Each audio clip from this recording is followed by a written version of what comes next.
যে দুজন police officer on behalf of the state government টাকা দিতে চেয়েছিলেন।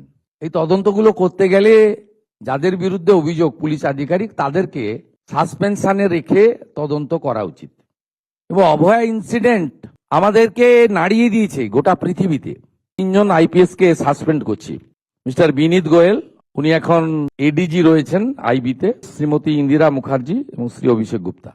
মেয়েও কোনো অন্যায় করিনি, ন্যায় বিচার আমি পাবই। প্রত্যেকটা মা বাবার সঙ্গে যেটা ঘটে আমাদের রাজ্যে, সবাই খুব কষ্ট পায়, কেউ মন থেকে প্রতিবাদ করতে বাইরে বেরোতে পারে না। তাকে হসপিটালে যেভাবে নির্মমভাবে খুন করা হয়েছে, তারপরে যারা আমাকে এইসব কুৎসা করছে। আরজি করে ডক্টর অভয়াকে যেই নির্মমভাবে মেরেছে সেইটা গোটা বাংলার মানুষ জানে। তবে ইতিমধ্যে রাজ্যের মুখ্যমন্ত্রী শুভেন্দু অধিকারী এই ঘটনা আবারও সামনে আনছে। পরপর সাসপেন্ড করে দিল তিনজন আইপিএস অফিসারকে, যারা কিনা অভয়ার ঘটনার সাথে জড়িত ছিল। অভয়ার ঘটনার সঠিক তদন্ত করেনি। গোটা বাংলার মানুষ রাস্তায় আন্দোলন করেছিল, তার মা বাবার চিৎকার যেন সবাইকে কাঁদিয়ে দিয়েছে। কিন্তু এত আন্দোলন করার পরও অভয়া বিচার পায়নি সঠিক। তো বন্ধুরা, তার আগে চলুন রাজ্যের মুখ্যমন্ত্রী মাননীয় শুভেন্দু অধিকারী আরজি করের ঘটনা নিয়ে কি বলেছে সরাসরি ভিডিওতে চলে যাই। অ্যাজ এ হোম মিনিস্টার আমি চার্জ নেওয়ার পরে মাননীয় চিফ সেক্রেটারি, মাননীয় হোম সেক্রেটারির কাছে রিটিন চেয়েছিলাম যে কলকাতা পুলিশের আরজি করের ইনসিডেন্ট এবং তার পরের কিছু বিষয়গুলো নিয়ে কি তারা কিভাবে হ্যান্ডেল করেছেন। Under the leadership of the chief secretary along with home secretary, তারা একটা ফ্যাক্ট ফাইন্ডিং এর কাজ করেছেন গত কয়েকদিন ধরে। সেইটা দেখার পরে ইনিশিয়ালি আজকে আমরা একটা অ্যাডমিনিস্ট্রেটিভ অ্যাকশন নিলাম। এজ এ হোম মিনিস্টার আমি ডিক্লেয়ার করছি, সেটা হচ্ছে ওই সময় যে ইনসিডেন্ট ঘটেছিল তাকে মিসহ্যান্ডেলিং করা, প্রপারলি এফআইআর ইনভেস্টিগেশন ইনিশিয়ালি যে পার্টটা পুলিশের করা উচিত ছিল অ্যাজ এ ডিসিপ্লিন অর্গানাইজেশন, সেই বিষয়গুলো দেখা। আমরা কিন্তু মূল ইনভেস্টিগেশন পার্টে যাচ্ছি না, কারণ ওটা সিবিআই করছে এবং কোর্টে পেন্ডিং রয়েছে। আমরা শুধুমাত্র আমাদের সরকারের যে লোকরা ছিল, specially the senior police officers, দিদেন কলকাতা পুলিশের যারা ছিলেন সিপি এবং ইনক্লুডিং অল, এবং সবচেয়ে বড় অভিযোগ যেটা ইনিশিয়ালি আমাদের কাছে থ্রু মিডিয়া অনেকবারই এসেছে ভিকটিমের মাদারের পক্ষ থেকে, যে দুজন police officer on behalf of the state government টাকা দিতে চেয়েছিলেন। এটা তদন্ত করতে হবে যে অ্যালিগেশন কতটা, কিন্তু ইনিশিয়ালি আমরা মনে করি এই তদন্তগুলো করতে গেলে যাদের বিরুদ্ধে অভিযোগ পুলিশ আধিকারিক তাদেরকে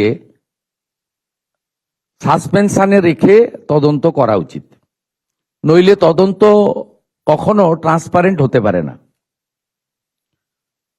আমরা কিন্তু আবারও বলি সিবিআইর পার্টটা আমরা ঢুকছি না, খুব অ্যান্ড কিলিং ওসব ওই পার্টটাতে আমরা ঢুকছি না। হাইকোর্ট সুপ্রিম কোর্টের অনেকগুলো গাইডলাইন আছে, ওই পার্টে ঢুকছি না।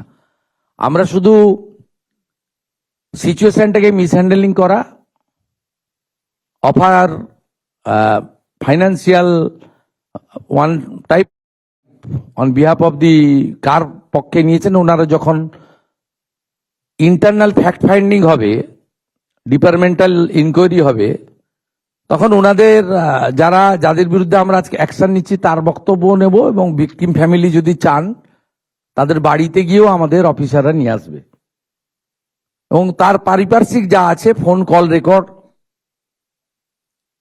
হোয়াটসঅ্যাপ চ্যাট, এগুলো আমরা পরে পরে বের করব। তখনকার যারা অফিসাররা ছিলেন তাদের সঙ্গে কাদের কাদের কথা হয়েছে, কোন মন্ত্রী মুখ্যমন্ত্রী দিদেন টাইমে তাদের কোনো ইনস্ট্রাকশন ছিল কিনা, এগুলো আমরা সব বের করব। কারণ ওদের যে অফিসিয়াল এবং পার্সোনাল সেটা আপনার ইনভেস্টিগেশনের পার্ট, কিন্তু আমরা ওই মিসহ্যান্ডেলিং আর পরিবারকে বেআইনিভাবে অর্থ অফার করা, আর একজন ডিসি তার প্রেস কনফারেন্সের অ্যাটিটিউড এবং language in front of media, এটা আমাদের রাজ্যের ক্ষেত্রে খুব একটা সুখকর ছিল না। এই সব কিছু দেখে, কারণ ইটস এ ডিসিপ্লিন ডিপার্টমেন্ট, উনি spokesperson of the Kolkata police ছিলেন না অফিসিয়ালি, আমরা এখান থেকে তথ্য নিয়েছি। উনি spokesperson of the secretariat, PD, police ডিপার্টমেন্টের স্পোক্সপারসন বা হোম ডিপার্টমেন্টের স্পোক্সপারসন ছিলেন না। উনাকে পার্টিকুলার আরজিকর ইস্যুতে সাংবাদিকদের সামনে কথা বলার জন্য কোনো কাগজে কেউ দায়িত্ব দেয়নি। কেউ ভার্বেলি দিয়ে থাকতে পারে, সেটা কল রেকর্ডে বোঝা যাবে, কিন্তু উনার যে বক্তব্যের থ্রোয়িং, এটা নারী সমাজ, মাতৃশক্তি, আমরা সবাই তো ভারত পিতা বলি না, ভারত মাতা বলি।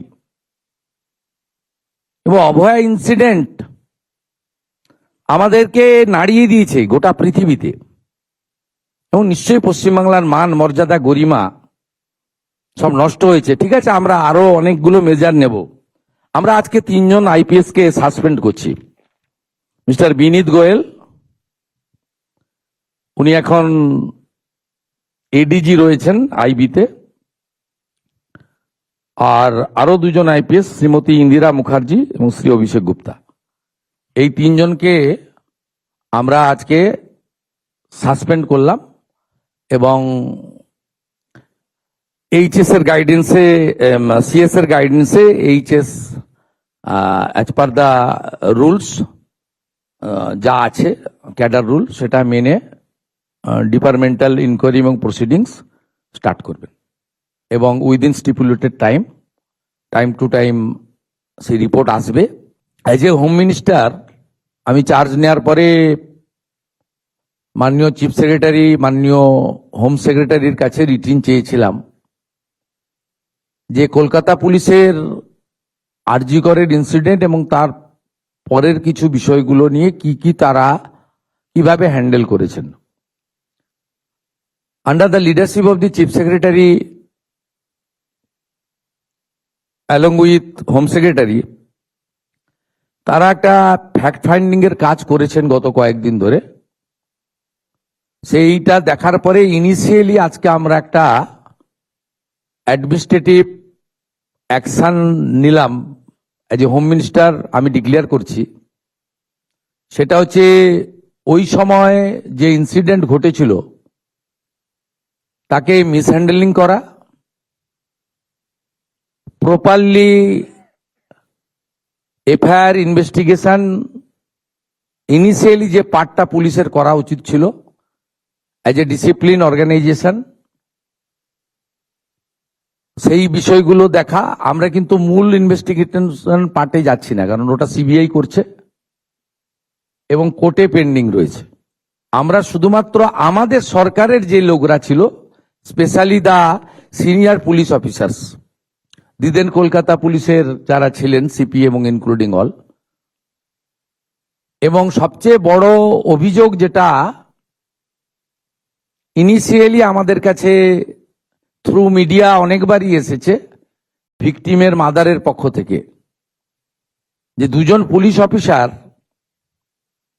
On behalf of the state government টাকা দিতে চেয়েছিলেন। এটা তদন্ত করতে হবে যে অ্যালিগেশন কতটা, কিন্তু ইনিশিয়ালি আমরা মনে করি এই তদন্তগুলো করতে গেলে যাদের বিরুদ্ধে অভিযোগ পুলিশ আধিকারিক, তাদেরকে সাসপেনশনে রেখে তদন্ত করা উচিত, নইলে তদন্ত কখনো ট্রান্সপারেন্ট হতে পারে না। আমরা কিন্তু আবারও বলি, সিবিআইর পার্টটা আমরা ঢুকছি না। এদের সাসপেন্ড হওয়া উচিত ছিল, তবে এরা যে অপরাধ করেছেন সেটার জন্য এদের সাজা হওয়া উচিত। কিন্তু এরা অপরাধটা করেছেন তৎকালীন পুলিশ মন্ত্রী, তৎকালীন স্বাস্থ্যমন্ত্রীর নির্দেশে। তো তদন্তের যে সীমা, সেটা এদের মধ্যে সীমাবদ্ধ না থেকে যাতে মমতা ব্যানার্জি পর্যন্ত যায় এবং তার সাজা হয়, আমি এইটা দাবি করছি। মানে আপনি শান্তনু সিনহা বিশ্বাসের জন্য মমতা ব্যানার্জির সাজা হওয়া উচিত। মানে এখানে সব অপরাধ ওই একটা জায়গা থেকেই আসে। মানে সব জায়গায় এই দুর্নীতির সর্বোচ্চ শিখরে আছেন মমতা ব্যানার্জি, বেআইনি কাজের সর্বোচ্চ শিখরে মমতা ব্যানার্জি, লোকদেরকে দিয়ে আইন বিরুদ্ধে কাজ করানোতে মমতা ব্যানার্জি। অতএব মমতা ব্যানার্জির বিরুদ্ধে তদন্ত হয়ে তার সাজা হলে তবে মানুষ খুশি হবে। এই জেল প্রেসিডেন্সি জেলে হিউজ মোবাইল ফোন ইউজ করা হচ্ছে, ইনক্লুডিং স্মার্টফোন। আমরা এখানে আপনারা দেখতে পাচ্ছেন এই মোবাইল ফোনগুলো কালকে সব রিকভারি করা হয় প্রেসিডেন্সি জেল থেকে। এদেরকে সাসপেন্ড করে হবে না, এদের প্রসিডিং করে চাকরিটা বাদ দিতে হবে, আর ক্রিমিনাল কেস করে ধরে এদেরকে জেলে রাখতে হবে। আপনারা প্রত্যেকেই জানেন আরজি করের যে পুলিশ অফিসার, 3 পুলিশ অফিসারকে সামনে দেখা গিয়েছিল। একজন টাকা দিতে গিয়েছিল অভয়ের মাকে, আর একজন আপনাদের বিনীত গোয়েলের কথা মনে আছে, আর একজন ইন্দিরা মুখার্জি, যিনি কালকে ফটো দেখিয়ে বলেছিলেন ফরেন্সিক এক্সপার্ট এই অভিক সরকার। আমার সঙ্গে রয়েছেন প্রাক্তন আইপিএস নজরুল ইসলাম। ভয়ঙ্কর পদক্ষেপ নিয়েছে শুভেন্দু অধিকারী, এদেরকে সাসপেন্ড করে দিয়েছে। দেখুন, অনেক আগে এদের সাসপেন্ড হওয়া উচিত ছিল, তবে এরা যে অপরাধ করেছেন সেটার জন্য এদের সাজা হওয়া উচিত। কিন্তু এরা অপরাধটা করেছেন তৎকালীন পুলিশ মন্ত্রী, তৎকালীন স্বাস্থ্যমন্ত্রীর নির্দেশে। তো তদন্তের যে সীমা সেটা এদের মধ্যে সীমাবদ্ধ না থেকে যাতে মমতা ব্যানার্জি পর্যন্ত যায় এবং তার সাজা হয়, আমি এইটা দাবি করছি। মানে আপনি এদের সাসপেন্ডে খুশি নয়, মমতা ব্যানার্জির কবে সাজা হবে সেটাতে খুশি? এদের সাসপেন্ড হওয়া উচিত, সাজা হওয়া উচিত, কিন্তু এদেরকে কাজটা করেছে মমতা ব্যানার্জি। অর্থাৎ এদের থেকে বেশি দোষী মমতা ব্যানার্জি। মমতা ব্যানার্জির সাজা হওয়া উচিত। শান্তনু সিনহা বিশ্বাস কাল ইডির হাতে গ্রেপ্তার। তো এটাকেও তো মমতা ব্যানার্জি তৈরি করেছে। ইনি মমতা ব্যানার্জিকে মা বলে ভিডিও করেছেন, দেখেছেন কিনা? ইনি তো মমতা ব্যানার্জিকে এই বছরই ভোটে জেতানোর জন্য প্রকাশ্য মিটিং থেকে বলেছেন। আর মমতা ব্যানার্জি এনাকে 25 সালে রাজ্য পুলিশ এবং কলকাতা পুলিশের সমন্বয়কারী করে দিয়েছিলেন। এ তো ডিজিসিপির উপর হোম সেক্রেটারি আছে, তো এনাকে তো তার উপরেও করে দিয়েছিলেন যাতে ইনি বেশি করে টাকা তুলতে পারে আর মমতা ব্যানার্জিকে দিতে পারে। তো শান্তনু সিনহা বিশ্বাসের জন্য মমতা ব্যানার্জির সাজা হওয়া উচিত। মানে এখানে সব অপরাধ ওই একটা জায়গা থেকেই আসে। মানে মেন মাথা মমতার যতক্ষণ না সাজা হচ্ছে মানুষ শান্তি পাবে। একদম না, কারণ এখানে নিয়োগ দুর্নীতি বলুন, সে শিক্ষক নিয়োগ বলুন, পৌর নিয়োগ বলুন, আর স্বাস্থ্য দুর্নীতি বলুন, সব জায়গায় এই দুর্নীতির সর্বোচ্চ শিখরে আছেন মমতা ব্যানার্জি, বেআইনি কাজের সর্বোচ্চ শিখরে মমতা ব্যানার্জি, লোকদেরকে দিয়ে আইন বিরুদ্ধে কাজ করানোতে মমতা ব্যানার্জি। অতএব মমতা ব্যানার্জির বিরুদ্ধে তদন্ত হয়ে তার সাজা হলে তবে মানুষ খুশি হবে। এই জেলগুলো থেকে ফোন উদ্ধার হচ্ছে। শুভেন্দু অধিকারী টোটালি যারা জেলার ছিলেন তাদেরকে সাসপেন্ড করে দিয়েছেন, বলেছেন জেলের মধ্যে থেকে যারা ফোন বাইরে থেকে রিসিভ করবেন তাদেরকেও ঢুকানো হবে। দেখুন, জেলগুলো আমাদের এখানে কিভাবে ব্যবহৃত হয়, হাসপাতালগুলো কিভাবে ব্যবহৃত হয়, পিজিতে তো অনুব্রত মণ্ডল আসলে, পার্থ চ্যাটার্জিরা গেলে কি করা হতো দেখেছেন। তো জেলে তার থেকে খারাপ অবস্থা। এদেরকে সাসপেন্ড করে হবে না, এদের প্রসিডিং করে চাকরিটা বাদ দিতে হবে, আর ক্রিমিনাল কেস করে ধরে এদেরকে জেলে রাখতে হবে। এরা তো জেলে সুবিধা দিয়ে দিয়ে বেআইনি কাজ করেছে। অতএব হ্যাঁ, তো টাকা না হলে কেন সুবিধা দিতে যাবে? তো এদেরকে জেলের সেলে রাখতে হবে, কি বোঝানোর জন্য যে তোমরা কত ভালো কাজ করেছো। কাল মমতা বন্দ্যোপাধ্যায় হাইকোর্টে গেলেন, তার এনরোলমেন্ট নাম্বার নিয়ে প্রশ্ন উঠেছেন। 6 মাসের জেল পর্যন্ত হতে পারে, কি বলবেন? দেখুন, এমবিবিএস পাস করলে কেউ প্র্যাকটিস করতে পারে না যতক্ষণ না পর্যন্ত সে কাউন্সিলের রেজিস্ট্রেশন পাচ্ছে। তেমনি কেউ এলএলবি পাস করলেই গিয়ে প্র্যাকটিস করতে পারেন না যতদিন না পর্যন্ত তিনি বার কাউন্সিলের রেজিস্ট্রেশন পাচ্ছেন। এবং রেজিস্ট্রেশন যদি নিয়ে আপনি প্র্যাকটিস করেন তাহলে কিন্তু অন্য কোনো কাজ করতে পারবেন না, অন্য পেশায় থাকতে পারবেন না। তো মমতা ব্যানার্জি তো 15 বছর ধরে মুখ্যমন্ত্রী ছিলেন, অন্য সব কথা যদি ছেড়ে দিই, তাহলে উনি যখন মুখ্যমন্ত্রী তার বেতন আছে, একটা সরকারি পদ, তো সেখানে থেকে উনি তো প্র্যাকটিস করতে পারেন না। তাহলে আগে উনি এনরোল করেছিলেন কিনা আমি জানি না, এনরোল করলেও সে এনরোলমেন্টে সাসপেন্ড হয়ে থাকবে।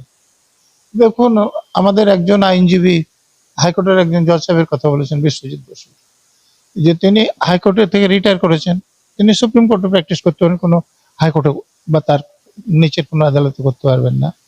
তো তার যে রেজিস্ট্রেশনটা সেটা তিনি পুনর্নবীকরণের জন্য লিখেছেন, এখনো হয়নি। তো মমতা ব্যানার্জি সেটা তো লিখিয়েছেন বলে আমি শুনিনি। উনি কি করে প্র্যাকটিস করতে চান? এটা হয় না, বেআইনি। দর্শক, এতক্ষণ থেকে পুরো ভিডিওটি প্রথম থেকে শেষ পর্যন্ত দেখার জন্য আপনাদেরকে অসংখ্য ধন্যবাদ। পুরো ভিডিওতে দেখতেই পেলেন রাজ্যের মুখ্যমন্ত্রী শুভেন্দু অধিকারী ইতিমধ্যেই অভয়ার ঘটনার সাথে যেই 3 জন পুলিশ অফিসার ছিল যারা তদন্ত, তাদের কিছু ত্রুটি থাকার কারণেই তাদেরকে সাসপেন্ড করলো, যেটা বাংলার মানুষ চেয়েছিল, যেটা অভয়ার মা বাবা চেয়েছিল। অভয়ার মা বাবা সহ গোটা বাংলার মানুষ চেয়েছিল আরজি করের অভয়ার জন্য সঠিক বিচারটা হয়। একজন ডক্টর যে কিনা মানুষের প্রতি খেয়াল রাখে, সেই ডক্টরকে হাসপাতালের ভেতরেই যে নির্মমভাবে মেরেছে সেটা বাংলার মানুষ সবাই জানে। তবে এইবার নতুন সরকার রাজ্যে বসার পরপরই সবার আশা একটাই, অভয়ার বিচার আমরা পাবই। অবশেষে শুভেন্দু অধিকারী এইটাই করিয়ে দেখালো। আরজি করের ঘটনার ইতিমধ্যে তদন্ত করতেছে সিবিআই। তো যাই হোক দর্শক, পুরো ভিডিও দেখার পর আপনাদের মতামত কমেন্ট বক্সে জানাবেন, পারলে ভিডিওটি শেয়ার করে দিবেন সবাইকে দেখার সুযোগ করার জন্য। ধন্যবাদ।